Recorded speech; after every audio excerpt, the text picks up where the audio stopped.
Hey everyone, welcome back to the Aussizz Migration Podcast.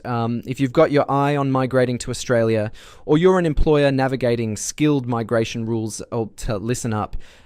Today we're talking about a major change in Australia's employer-sponsored visa program, the introduction of the Core Skills Income Threshold, or CSIT. Now, traditionally, the backbone of this program was the Temporary Skilled Migration Income Threshold, or TSMIT.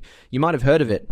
It's the minimum salary that had to be offered to a skilled worker on a visa like the Subclass 482 Skills in Demand visa. So here's the headline. As of July 1st, 2023, the TSMIT was raised to 70,000 Australian dollars. That's up from the previous threshold of $53,900, which had been in place since way back in 2013. Almost a full decade without an increase. That jump from about 54,000 to 70,000 was huge. And while it aimed to protect foreign workers from being underpaid and ensure wages weren't undercutting the local workforce, it also caused some challenges. A lot of employers, especially in regional areas or lower paying industries like hospitality, aged care and tourism, found it difficult to meet the new threshold, even when they genuinely needed skilled labour. And that's where CSIT comes into play. So what exactly is it? The Australian government is now proposing a more nuanced approach. Instead of one flat income threshold for everyone, the Core Skills Income Threshold would apply different salary benchmarks depending on the visa cohort.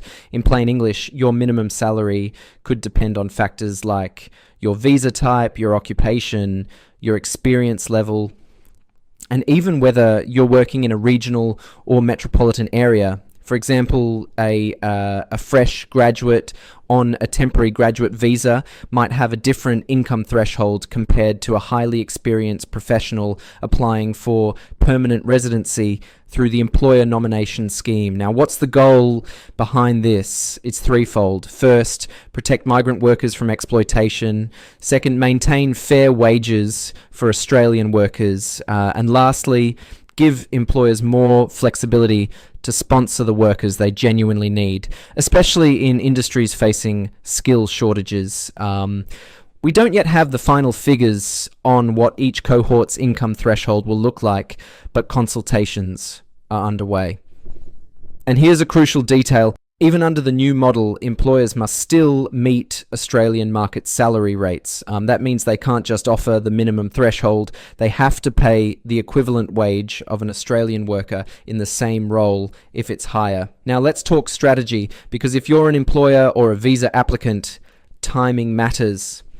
With CSIT expected to roll out sometime in 2024, there could be a small window where current thresholds still apply. So whether you're planning to lodge a visa or restructure your hiring strategy, it's important to stay across these developments. To sum it all up, the TSMIT was lifted to 70,000 Australian dollars in July 2023. This left a gap for lower paying but essential industries. The new Core Skills Income Threshold will tailor salary rules based on specific worker groups and aims to be more adaptable.